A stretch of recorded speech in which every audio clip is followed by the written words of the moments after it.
Yosh, bienvenue sur Manga Corp pour parler des poses un peu longuées de Yoshihiro Togashi, auteur de Hunter x Hunter.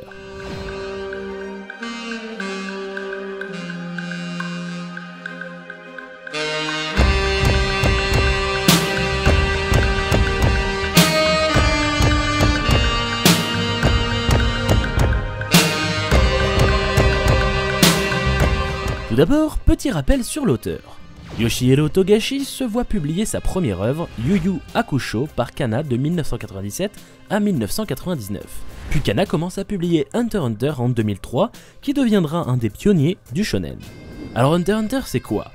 Eh bien ça parle de Gonfrix qui a 12 ans et qui rêve de devenir Hunter. Les Hunters sont des aventuriers d'élite qui peuvent être chasseurs de primes, chefs cuisiniers, archéologues, zoologues, justiciers ou encore consultants dans divers domaines.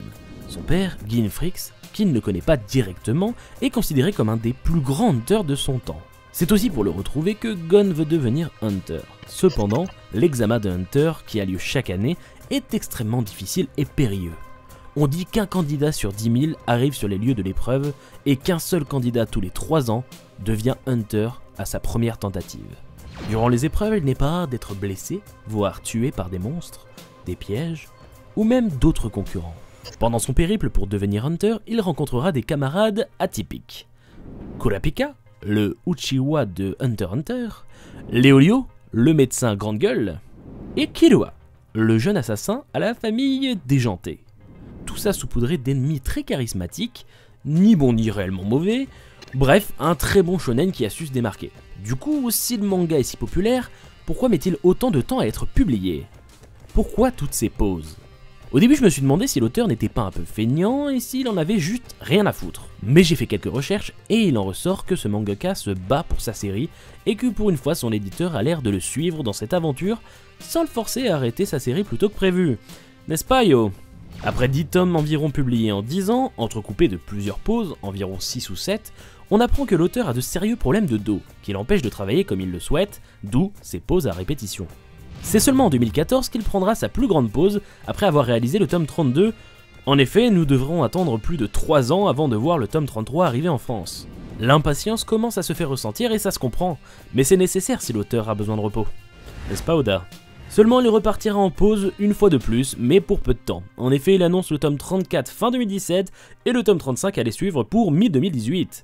Ah, je pense que certains fans ont pensé que c'était une farce. Bref, environ 10 ans de parution avec des pauses tous les 2 tomes en moyenne, après le tome 21-22. Mais est-ce que c'est vraiment un problème? Remettons les choses dans leur contexte. Le gars a des problèmes de dos et de santé, comme la plupart des mangaka d'ailleurs. Avec mon avis personnel et les interviews que j'ai lues, on comprend clairement qu'il chérit son œuvre parce qu'il peut faire ce qu'il veut dedans. Il est libre d'exprimer ce qu'il souhaite et comme il a dit dans une interview, soit l'histoire se termine, soit je meurs avant que cela n'arrive. Mais j'ai bien l'intention de la terminer.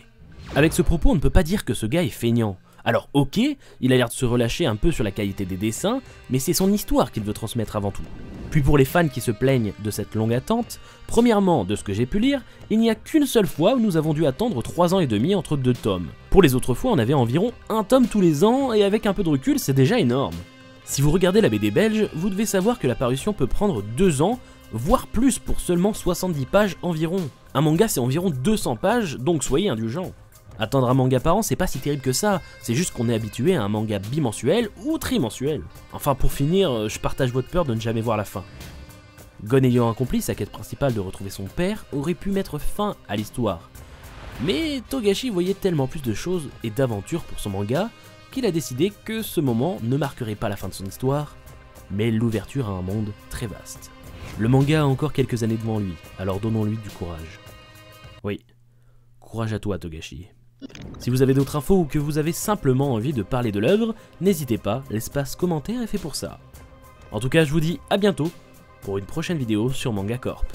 Yosh!